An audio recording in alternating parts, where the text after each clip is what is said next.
preparations for the king's 16th name day celebrations and the grand royal progress to follow consumed all the attention of the Hand and the three regions. Lists of lords and knights wishing to accompany the king were drawn up, torn up, and drawn again, with no consensus between the council, causing plenty of heated arguments. Horses were shod, armour polished, wagons and wheelhouses repaired and repainted, banners sewn. Hundreds of ravens flew back and forth across the whole of the Seven Kingdoms, as every lord and landed knight in Westeros begged the honour of a royal visit. Lady Rhaenyra's desire to accompany the progress on her dragon was delicately deflected, given the fresh memories of the Dance of the Dragons, whilst her sister Baela declared that she would come along whether she was wanted or not. The king was her half-brother after all. Even the clothing that the king and queen would wear came in for careful thought. On the days when Queen Daenerys wore green, it was decided that Aegon would be clad in his own customary black, in order to show no favour towards the sides of the Dance of the Dragons. But when the little queen wore the red and black of House Targaryen, the king would don a green cloak so both colours would be seen wherever they might go. There were a few matters still under discussion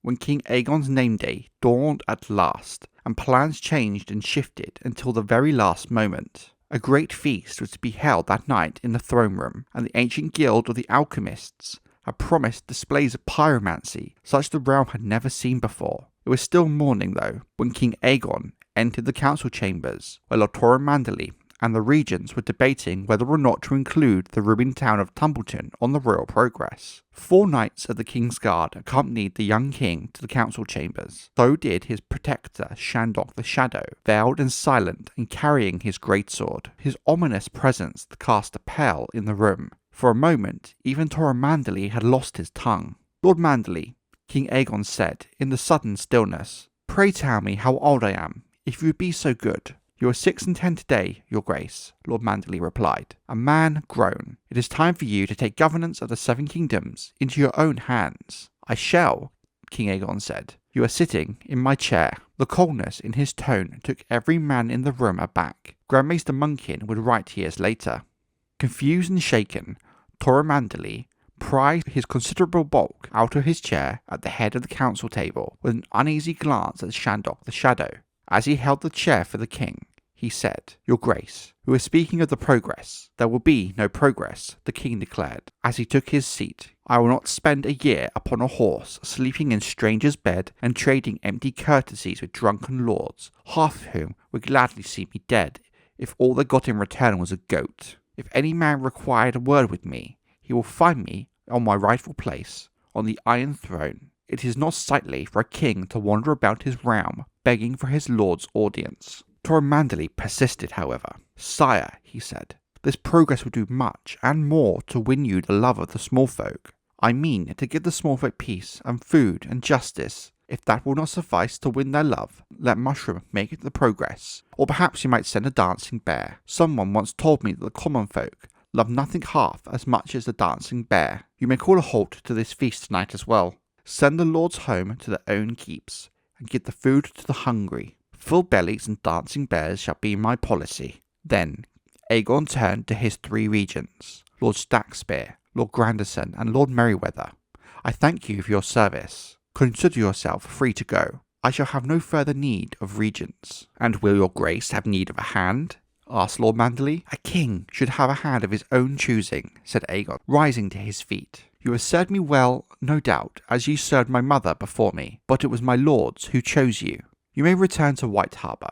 "Gladly, sire," said Manderly, in a voice that Grand Maester Munkin would later call a growl. "I have not drunk a decent ale since coming to this cesspit of a castle." Whereupon he removed his chain of office and threw it down on the table with force. Less than a fortnight later, Lord Manderly took a ship for White Harbour, with a small entourage of sworn swords and servants. Among them, Mushroom. The 4 had grown fond of the big Northman, it would seem, and eagerly accepted his offer of a place at White Harbour, rather than remain with a king who seldom smiled and never laughed. "I was a fool, but never such a fool as to stay with that fool," he tells us. The dwarf would outlive the young king that he abandoned. The later volumes of his testimony are filled with colourful accounts of his life in White Harbour, his time at the court of the Sea Lord of Braavos, his voyage to the port of Ibon, and years later, amongst the mummers of the lisping lady, are valuable in their own right though less useful for the purpose of Targaryen history. So,